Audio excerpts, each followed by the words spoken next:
Hi. It's really impossible to measure someone's life, to offer just a few words about someone's life and have that suffice. A person's life is made up of so many events, so many tendrils, so many things that someone does no one knows about, or some of the elements that go into someone's life are impossible to encapsulate in just a few words. Ruth Maxine Felt, born Ruth Maxine Bomar, was like another mother to me. She grew up in Roswell, New Mexico. She used to tell stories of leaving food out for people behind her house, for the people during the Great Depression. She comes from a long line of a family of adventurers. She had brothers who did stunt piloting, and she herself, despite never really having gone beyond just the few states that surround Kansas, was very much an adventurous lady. Was very much a lady beyond her time. I remember sitting in the backyard with her and watching the martins come down and catch mosquitoes, swooping down from a house that she put in the backyard.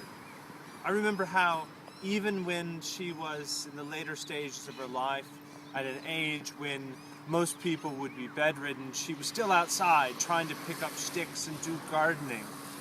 She loved to be outside. I learned many lessons from her. I remember she used to have a license plate that said, "So be it." And it wasn't quite a fatalistic notion. It was more this thing that the universe is maybe bigger than us, and that our existence in the universe is something that maybe we don't have entire control over. When I decided to come to Australia, which is where I'm at now, and I decided to become an artist, she was one of the first people to really encourage me to do that. She was one of the first people to say that I should take that risk, and I'll always owe her for that. She touched incredible numbers of people in really quiet ways, which I love. She wasn't about her ego, she wasn't about herself. She was really about actually reaching out to a whole range of people, whether it was her neighbors, whether it was myself, my sister, my mom, my niece and nephew, my grandfather. Everyone really who encountered her was really better from her. You know, in Wellington, Kansas, I'm sure that if they could, they would name a street after her. I kind of wish they would. Maybe we should do that. Because of the impacts that she had in this small Kansas town, even when you go back now, it'd be impossible to meet someone there who doesn't remember her, who doesn't remember the things that she did and the conversations. And she was a fixture in this city because of her caring ways and her creativity. She lived 93 years.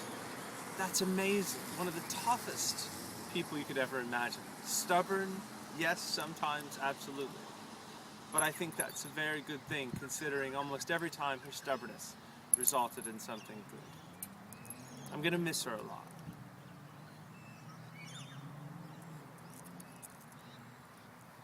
Anyway. This is a lake behind my house. I wish that she had seen this place where I live now.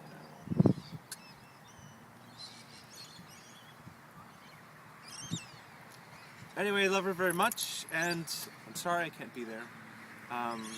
I know that there are many more stories hopefully you all can share about her. And hopefully we can share those stories with our kids, our grandkids, and their kids, because she truly was a remarkable lady. I love you all. Bye.